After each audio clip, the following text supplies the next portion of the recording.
السلام علیکم بینندگان گرامی. برنامه بعدی بازی است.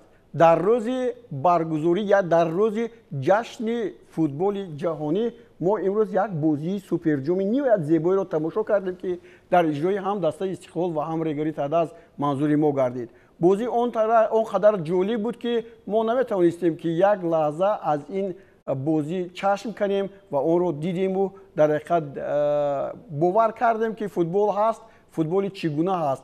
اما ما اینجا درباره محض لحظه های این بازی حرف بزنیم. با اینجا با من محمد جان حبیب اللهیف کارشناس فوتبال هستند. خب این بازی رو ما و شما خیلی بحث های ما هم زیاد بود دیدیم و خیلی هم یک با افتخار هم گفتم ممکن است که دستهای تاجیکستان هم بازی خوب نشون میدهند.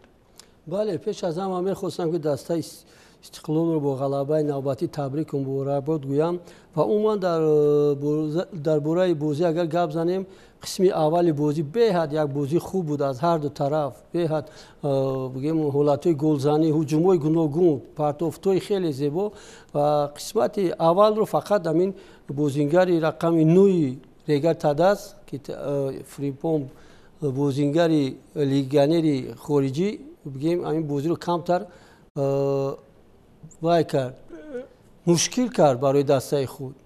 و در قسمت دومی بازی باشد یا که در قسمت علاوگی، البته برتری خیلی کلان استقلال معلوم بود و عموما هجومای خیلی زیاد بود، پرتافتای خیلی زیاد و عموما لیکن نتیجه نداد، نه پرتافتا نه هجوم نه او بازیگرانی که با کرسی احتیاطی بر آمدند و ما دیدیم که در قسمت ضربه‌های 11 متره یگانه خطایی که از طرف بازیگر ریگر تعداد شد. البته قسمت سوپر جام تاجیکستان رو گیم حل فصل کرد. در حقیقت دوستان گرامی، در این واخوری عموما اگر با آمار توجه کنیم 12 ضربه استقلال و 4 ضربه دسته ریگری تعداد احساس شد. بازی با حساب 1-1 تمدید با پایان رسید. ضربه پنالتی چقدر که معلوم شما گفتید لکه با حساب 5-4 دسته استقلال رو با پیروزی رسونید. اما دیگر آمارها هم هستند. 58-42 این آماری در اختیار داشتن توپ‌ها برای استقلال بود، بهتر بود.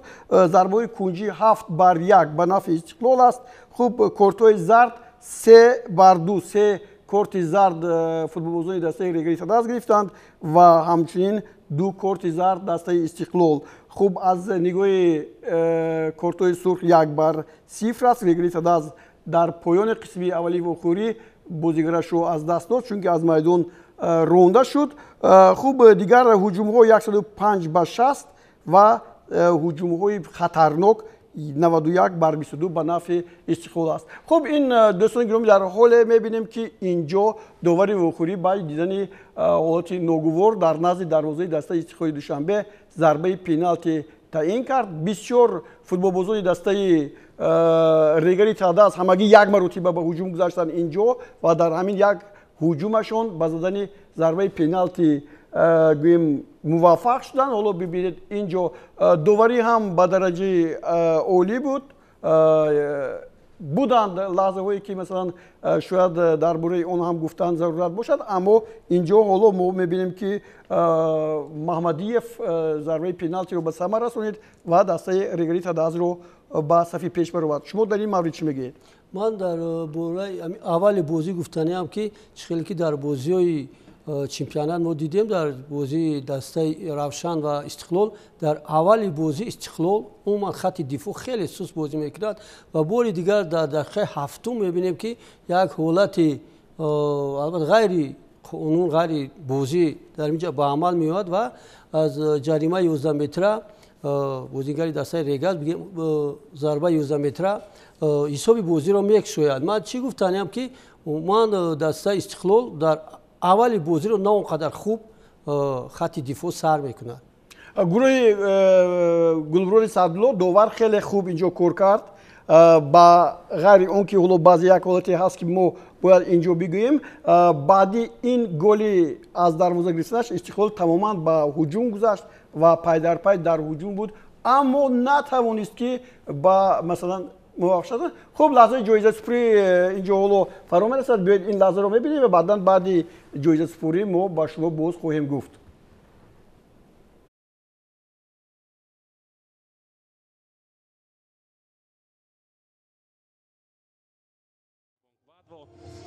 Самандар Қодиров, Шаобиддин Маҳмудзода, Аҳаҷон Раҳматов, Абдулло Шарипов, Нозим Бобоҷонов, Фирӯз Бобиев, Озодбек Панҷиев, Атсам Давид, Ҷаҳонгир Эргашев, Амин Эргашев ва хуб Ғойбали Давлатов, директори бошгоҳ Алишер Тухтаев, сармураббӣ, мураббиён Абдулло Умарбоев, Фарҳоҷон Холбеков, Фаррух Чориев, мураббии дарвозабонон Рустам Ризоев, Сино Ҷалилзода духтури даста, Саид Эргашев ҳамчунин духтури даста, Бахтиёр Зокиров хуб ҳамчунин дар гурӯҳи студии мураббиён аст ва ҳамчунин менеҷер хуб дар ин тим Суҳроб Ҷалилов аст.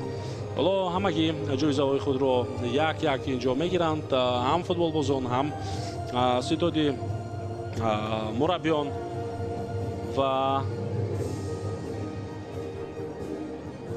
хуб албатта мебинем ки чӣ қадар бо дили нохоҳам шояд то ҷое норозиянд онҳо ҳанӯз аз ин ки дар суперҷом ин қадар хуб бозӣ карданд. ҳоло шонс барои ин даста ҳаст, барои бозӣ кардан дар Лигаи Чемпионҳои Дуюи Осиё, барои мубориза бурдан дар Лигаи Олӣ, дар ин мавсуме ки дастаҳои Вахш, Равшан, Истиқлол бо ҳам бозӣ карда истоданд ва мубориза бурда истоданд барои қаҳрамонӣ. Регат ҳадаст ҳам агар хуб бозӣ кунад ба қатори ин дастаҳо имкон дорад шомил шавад ва ҷоми Тоҷикистон ҳам ҳоло ҳаст. ман бовар дорам ки акнун дар бозиҳои дар пеш истода хуб баъд аз ин қадар бозии хуб нишон додан бар муқобили Истиқлол ва дар умум ин қадар бозии хуб кардани баъзе аз бозингарони дастаи Регат ҳадаст, сармураббии тими мунтахаби мо таваҷҷӯҳ мекунад ба баъзе аз футболбозони ин тим то ин ки онҳоро ба ҳайати мунтахаби Тоҷикистон даъват намояд. Далер Имомназаров норозитарин, ғамгинтарин нафар имшаб фикр мекунам ӯ аст дар тамоми олам ва Далер Имомназаров ин шомро, ин суперҷомро ҳаргиз фаромӯш нахоҳад кард. даъват мекардем то ба ғолиби суперҷоми Тоҷикистон соли 2025 дастаи Истиқлол. акнун дӯстони азиз, ғолиби суперҷоми Тоҷикистон дастаи Истиқлол даъват карда мешавад ҳоло барои гирифтани дастоварди худ, барои гирифтани он ҷоизае ки ба он сазовор аст ин даста ва ҳоло гурӯҳи футболбозони дастаи Истиқлол бо хушнудӣ ва бо иштиёқи зиёд барои гирифтани ҷоизаҳо мераванд.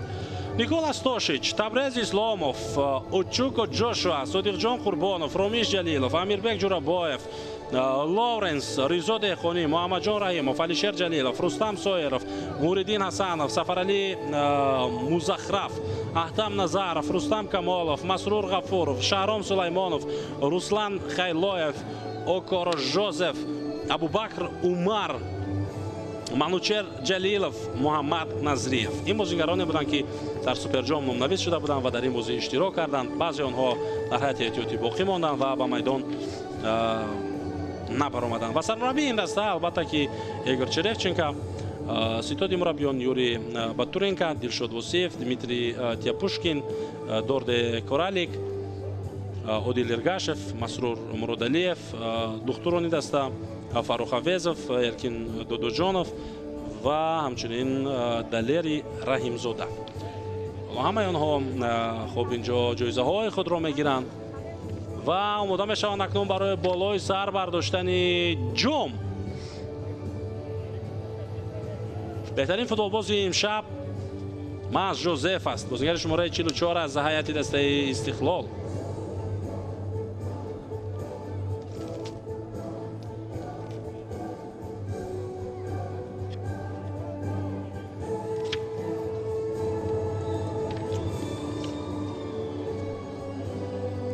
капитани даста Алишер Ҷалилов баъд аз ҳама ҳоло рӯи минбар меравад ба хотир оне ки ӯ ҳам медали худро мегирад ва ҳам баъдан ҷомро бурда ба дасти ӯ месупоранд.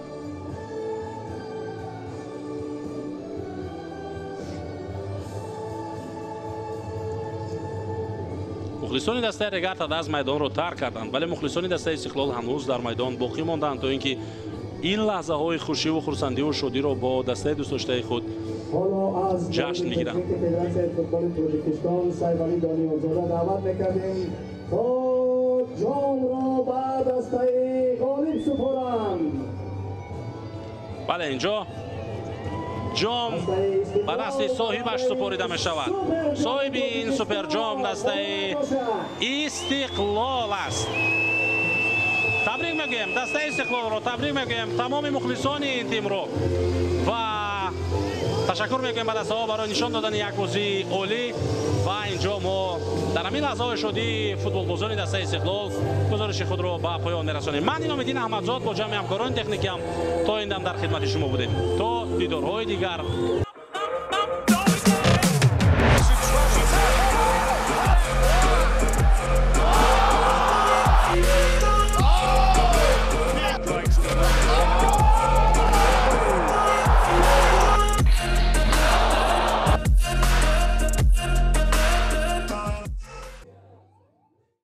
خب دوستان گرامی، ما دسته استقلال رو برای به دست آوردن 13مین سوپر جام تاجیکستان مبارکباد میگیم. البته این زحمت خیلی زیاد است.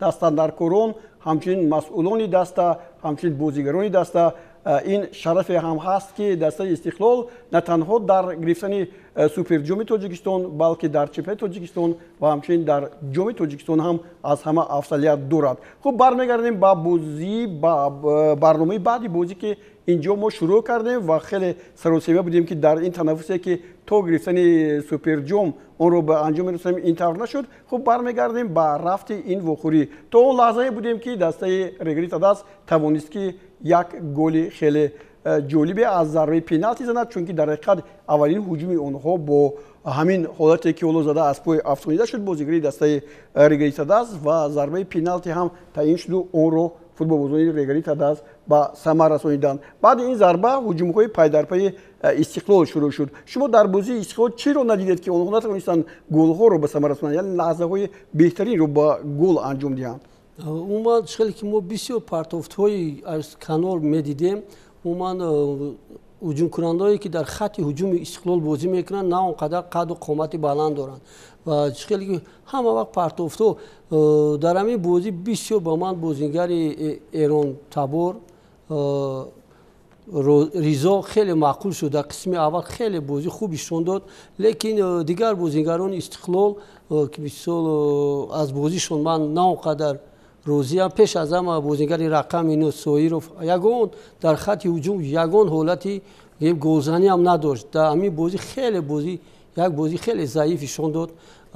خیلی که دیدیم همین در دقیقه 48 بازی که وقتی که بازیگر ریگر تعداد از میدان پیش کرده می شود، بعداً عموما در میدان یک دسته بود، فقط دسته استقلال.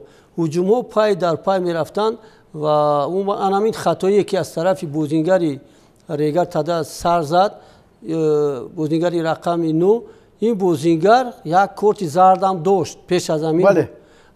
باید کوادرو فریمپونگ. بله باید خوبتر بازی میکرد، نه بلکه چنین باید فکر دسته رو باید کنی. در همین حالت من فکر ولی من اینجا یک چیز دیگر رو میخوام بگم که کار دووران اونقدر خوب بود که همین لحظه از نظر ما تماما بیرون بود، اما اونها جست همین حالت رو یافتند که اینجا برای دادن هم کارت زرد و هم کارت سرخ مستقیم هم بود که اینجا گلرودی سعدلو کارت مستقیم سرخ داد. اگر کارت زرد به نظر میاد بعد به کارت سرخ تبدیل میافت، اینجا کمی برای مخلصان در ورزشگاه بوده بسیار با حلاوت همه شد. فکر منم همین است که باید یک کارت زرد داشت فریمپونگ. اگر کارت دوم ایشون میداد خیلی برای ما خیلی خوب میشد، لیکن کارت سرخ همین خیلی آزاد داده شد، برای که فکر میکنم که از روی قاعده ویران کنی ببینید که با دست بر روی بازیگر میزند، این خود کارت سرخ است. بله. لیکن چقدر که گفتیم این بازیگر کارت زرد هم داشت، برای باید کمتر خوبتر و خیلی ملایم‌تر بله بازی میکرد. اما دروازه‌بان دسته رگریتا دست پانی مانویل در حقیقت قهرمان بود. بسیار ضربه‌هایی که فوتبال‌بازی دسته استقلال می‌زدند اونها رو برمیگردوند. تا اون زمانی که ببینید لحظه‌های بسیار هم زیاد بود، از جمله همین بعد ضربه کنجیه که اینجا علیشیر جلیلوف به اجرا رسونید، این حالتی بسیار عالیه بود که محض قهرمانانه فوتبال بازی دسته رگریتا دست از ҳолати баргардонидан баромаданд ва намонданд ки инҷо тӯб тури дарвоза шавад ва баъдан агар ин ҳолатро бибинед Бахтиёр Қаландаров буд ки ин тӯбро аз баргаронд ва баъдан агар дида бошед дар қисми дуюми вохӯрӣ ҳоло биёед голи дастаи Истиқлолро мебинем ки чӣ гуна ин гол зада шуд дар ҳоле ки инҷо як лаҳза голе ки Истиқлол ҳам зад голи бисёр аҷиб ҳам буд ва умуман Истиқлол агар ки дар ин бозӣ ҳама ҳолатҳоро ба вуҷуд меовард инҷо бисёр олӣ ҳам мешуд ва тавре мебинем Сулаймонов як партофти хеле олӣ анҷом дод ва дар натиҷа футболбози аҷнабии ин даста Очуко Ҷошуа тавонист ки ҳисобро баробар кунад 1-1. ин аз лаҳзаҳои ҳамин қадар 4 қисме ки буданд мо дидем. Инҷо буданд зарбаҳое ки ба сутуни дарвоза бархӯрданд, инҷо ҳолатҳое буданд ки масалан дарвозабонҳо корноме зиёд карданд, аммо дигар гол зада натавонистанд. Ман фикр мекунам ки инҷо Гела Шекеладзе сармураббии дастаи мунтахаби Тоҷикистон ҳузур дошт ва шояд барои бо худ бурдани баъзе аз бозигарони дастаи мунтахаби Тоҷикистон ки ҳоло аллакай дар ҳайат ба ҳайат шояд даъват шуда бошанд ҳам яъне онҳоро дар канор ҳам кунад, чунки баъзе аз бозигароне ки ба ин бозиҳо масалан тайёр мешаванд бозиҳои ҷоми Осиё инҷо бозиашон нигароникунанда аст. онҳо бояд дар дастаи мунтахаби Тоҷикистон бозӣ накунанд. Шумо чӣ мегӯед? ман 100% розиам барои он ки чихел ки мо гуфтем дар дақиқаи 48 дастаи регата даст 10 нафарамон чихел мебинем дар ҳуҷум 6-7 бозигари дастаи Истиқлол иштирок дорад, лекин умуман ӯ бозигароне ки имрӯз бозигарони дастаи ҳайати якачини Тоҷикистон мебошанд бояд бозӣ хеле хуб хеле баланд як бозӣ хеле хубишон медоданд. ман умуман чунин бозиро аз тараф бигем бозигароне ки ба фикри ман баъд хеле солҳои зиёд бозӣ карданд, Соиров бозигари хатти дифои чап рақами 3 Истиқлол. бале агар рақами 3-ро мегӯед пас ин маҳз Ислом Табризи Ислом фаст. ҳолати хеле на он қадар хуб дорад. садашон на он қадар имрӯз дар ҳайати дастаи мунтахаб ҳам шояд даъват шуданд. мо аниқ медонем ки Соиров дар ҳайати даста ҳаст, аммо Табризро намедонем ки ҳаст ё нест, вале нигаронкунанда ҳам буд. бозиашон камтар ҷиҳатҳои суст доштанд. Аммо ҳоло мо инҷо ба назарам имконият дорем ки ҳоло бо варзишгоҳи марказии шаҳри Ҳисор ки дар онҷо навакак бозӣ ба поён расид бо Парвиз дар тамос шавем. ин имконият бошад барои мо. На ҳоло мегӯянд ки ҳоло омода нестанд, хуб ба ҳар нав тайёр ҳастанд, биёед тайёр бошанд. пас мо мехоҳем ки инҷо Парвизро бибинем ва ба суолҳои худ ҷавоб гирем. Парвиз, салом алайкум. Хуб бибинед як бозии ниҳоят муҷалло ҳам буд. Шумо ки дар варзишгоҳ наздиктар будеду инҷо фазоро боз беҳтар эҳсос кардед. Мехостам аз шумо бипурсам, хуб бо Регар ҳам наздик ҳастед. ин бохт барои Регар чӣ гуна ин истиқбол шуд аз ҷониби футболбозони Регар ки дар зарбаҳои пеналти бохтанд?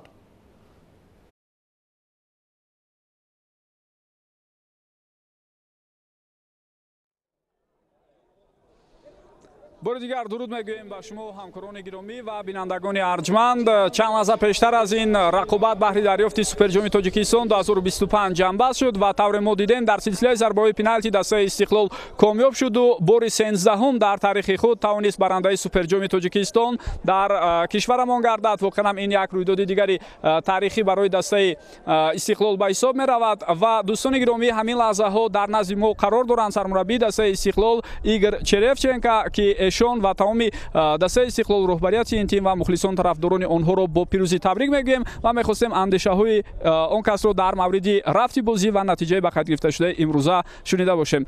Сперва поздравляем вас и команду Истиқлола с победой в Суперкубке Таджикистана. Как вы оцениваете сегодняшнюю игру и в целом как можете комментировать итог матча? Сегодня было все, и удаление, и пенальти, и после матча пенальти. А то, что сказать, по игре у меня есть вопрос. Много к атакующей линии. Это уже не первая игра такая. Вроде подходы, все есть, все есть. Но концовки не хватает. Хотя мы всю неделю над этим работали. Как я говорю, что 13 голов никогда Истиқлол не забивал за один круг.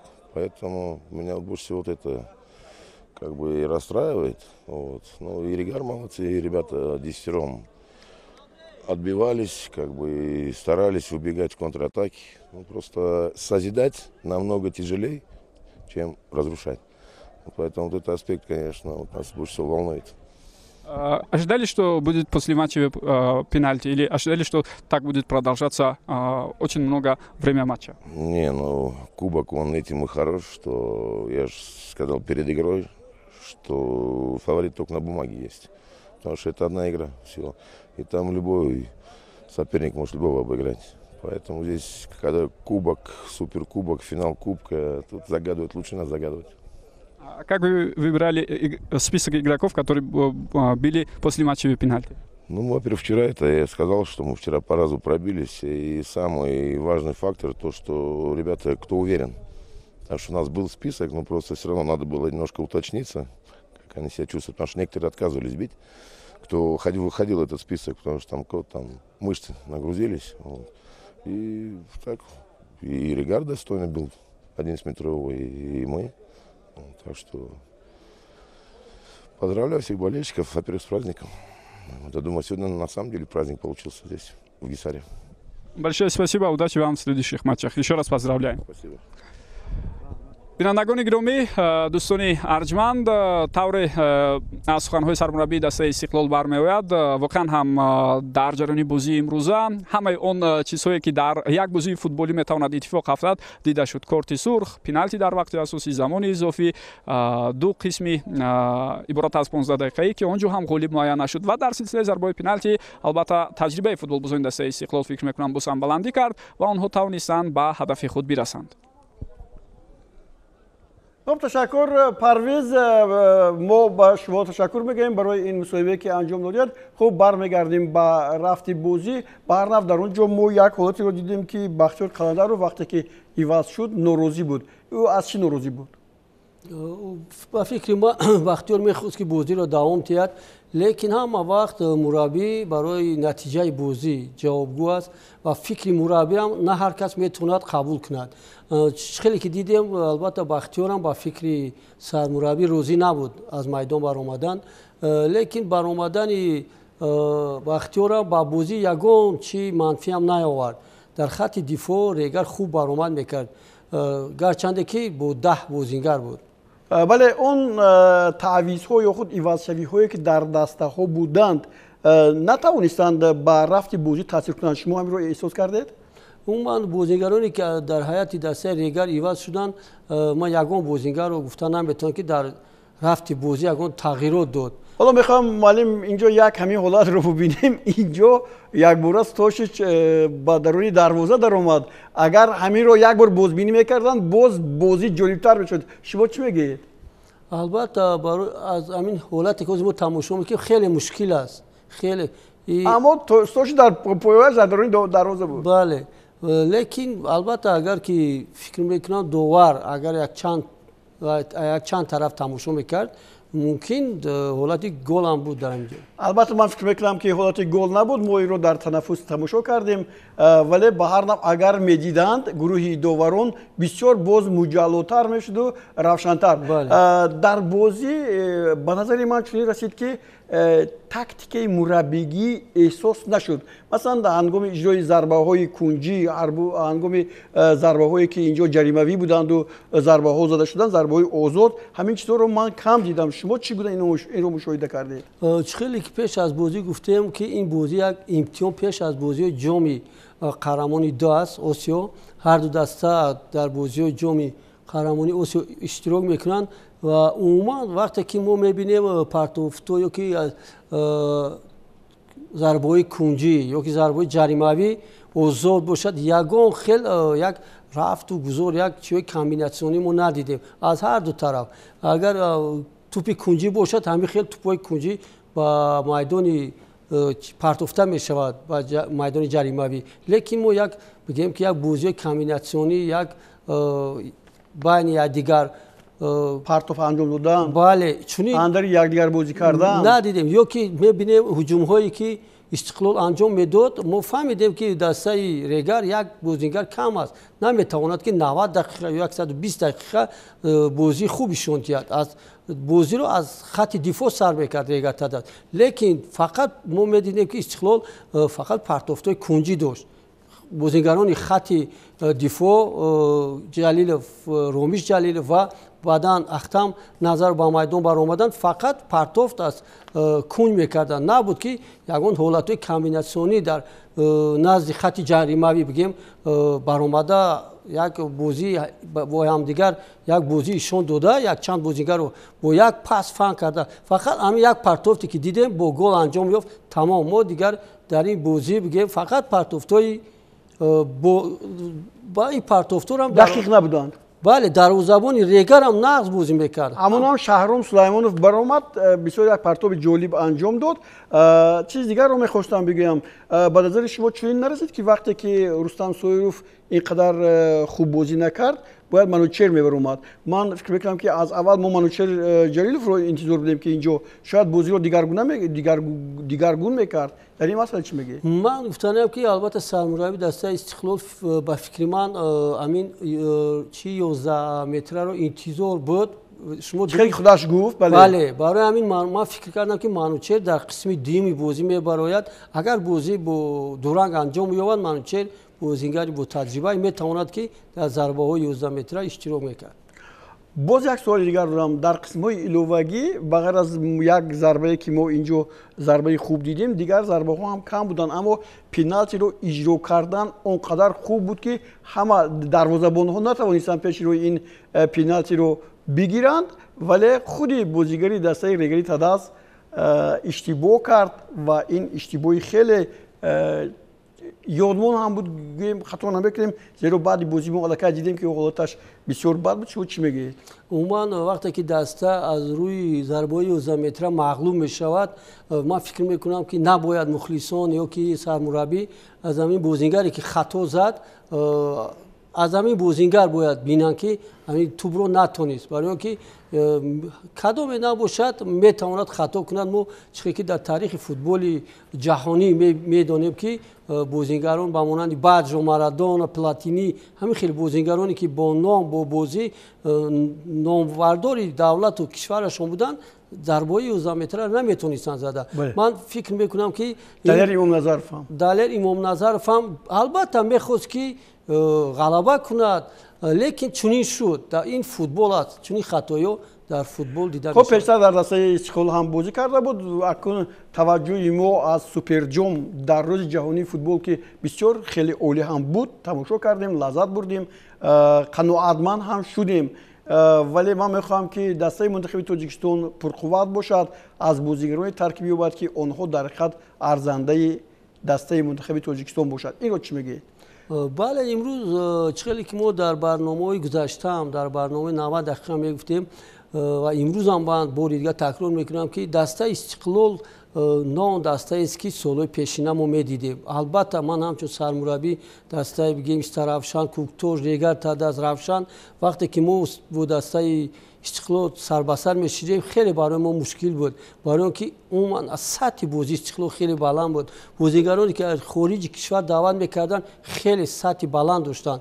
بازیشون فرقیت داشت از بازیگران وطنی لیکن امروز نه او استقلالی است که میتواند گیم 7-8 گل زند بله یک گل دو گل میبینیم با یک خینی و یک مشکلی بازی رو غلبه میکنند این حالت وجود نداشت در این بازی اما اگر به جای ریگری تداس که یک بازیگرش کم بود استقلال با یک بازیگر بازی میکرد چه نتیجه رو دیدن ممکن بود این از روی همون تخیل شما ما فکر میکردم که البته ریگر گرچند 10 نفره بازی کرد بعد که همین 10 نفره دستمون ما عموما در هجوم این دسته رو ندیدیم بگیم یک حالت خوب ندیدیم که دسته فقط در خط دفاع فقط دفاع فکر میکنم که علیشه توخته چون یک وظیفه مونده بود که در خط دفاع خوبتر بازی کنند نه خط هجوم بود دیگر عموما با میدان هجوم کننده رو نبردند نوزیم بابا جان برآمد دیگر بازیگران این بازیگران خط هجوم نبودند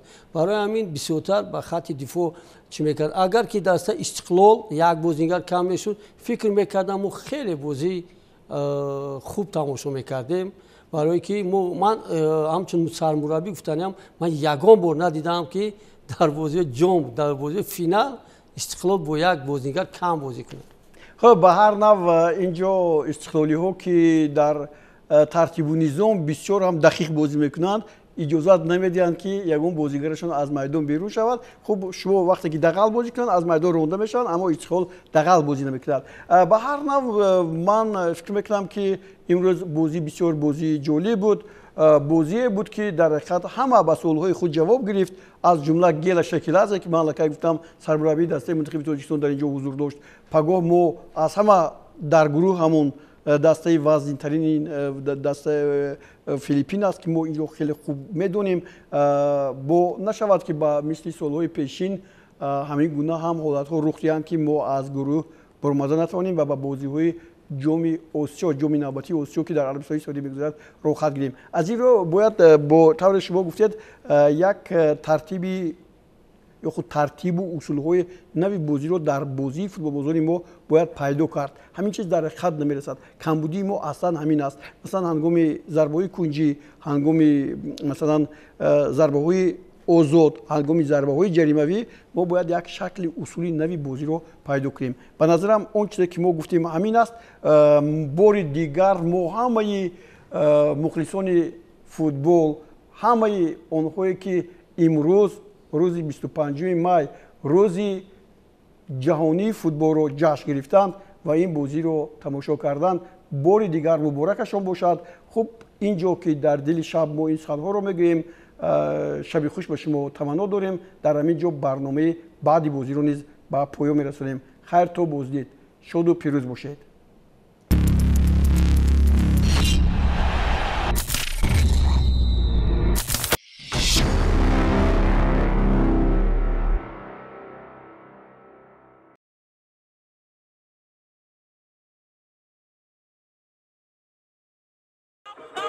Don't